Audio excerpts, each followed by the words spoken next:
If you recall the March 1st episode of this podcast, I told the story then of the first time ice ever fell from the CN Tower. And if you missed that episode, you should actually go back and listen to it because it was quite an event. I mentioned that it had only happened one other time other than that, where it caused major disruption. And today is that day. Hi, I'm Chris May, writer, producer, and host of This Day in Weather History from the Weather Network in Canada. On Monday, April 16th of 2018, the Toronto Blue Jays postponed their night game after chunks of ice fell from the CN Tower and right through the roof of the Rogers Centre and onto right field. This day in weather history.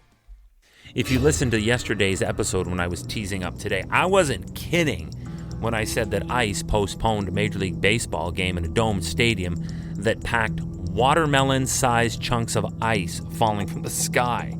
Because, true to my word, watermelon-sized chunks of ice fell just outside of the Metro Toronto Convention Centre in the hyper-density-driven downtown Toronto, and when it hit, it was loud.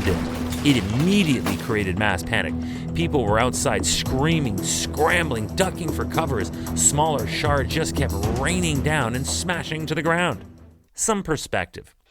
If you have ever been to the CN Tower in Toronto, then you likely heard people say, quote, "If you drop a penny from the observation deck, it will go straight through a human like a hot knife through butter." I've heard it. I used to believe it too. It has been proven, however, through math and physics that considering terminal velocity versus wind drag to actually be an urban myth. That's right, not true. However, before you go getting any goofy ideas, it has also been determined through the very same calculations of math and science and physics that if you dropped a more aerodynamic object, such as a metal pen, and it was to hold its form clear through to the ground, this would cause some serious damage.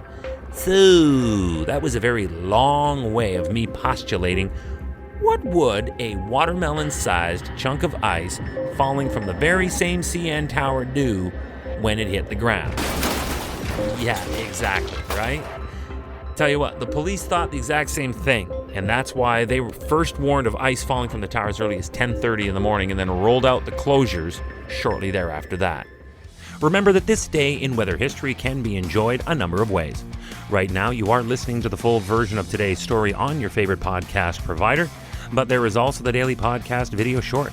They are shot right here in my podcast recording studio, so you get that perspective, and oftentimes they will include visuals from that day's event from when it happened in weather history.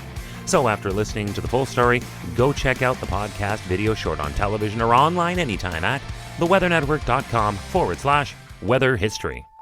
The entrance to the CN Tower and to the Rogers Centre were promptly closed, and a section of the sidewalk that is out front of the affected buildings was also closed off for all pedestrian traffic. And to make sure that this was enforced, security teams taped off areas and put up barricades on the south side of the tower. But wait, the Rogers Centre is closed? But the Blue Jays open a 3-game set with the visiting Kansas City Royals tonight. What are we going to do? The team announced on social media just after 5:30 p.m. that day that the game was going to be rescheduled for the next day and played as a doubleheader. Footnote, it was reported by a member of the city's sports media, Mr. Richard Griffin, that a hole had indeed been broken open in the roof of the stadium over right field and that snow was all over the turf. Yikes!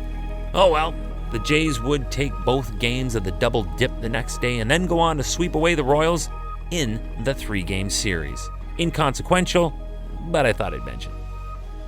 The Rogers Centre was far from the only building to have been damaged in this, however. Just like the March 1st event, wind was the main culprit in stripping the ice from the facade of the tower and chucking it through the air. Damage from the ice was also reported to other surrounding buildings. The good news? No injuries reported this day in weather history. Hey, do you like the podcast? We'd love to hear from you. If you have an idea, go right now to wherever you're listening to me and rate us if you would, please. It's on a 5-star system, and we would love as many stars as you can afford. So rate us, but then also review us. This way we can always stay on top of how you'd like to see the show evolve. Then remember to subscribe to this podcast. Click the subscribe or follow button right there on the very same podcast homepage you're listening on. You'll be immediately reminded that the next day is ready to listen to, and you also have access to every episode in the archives. It dates back to June 1st of 2020, so there is a lot that we got to get caught up on this day in weather history.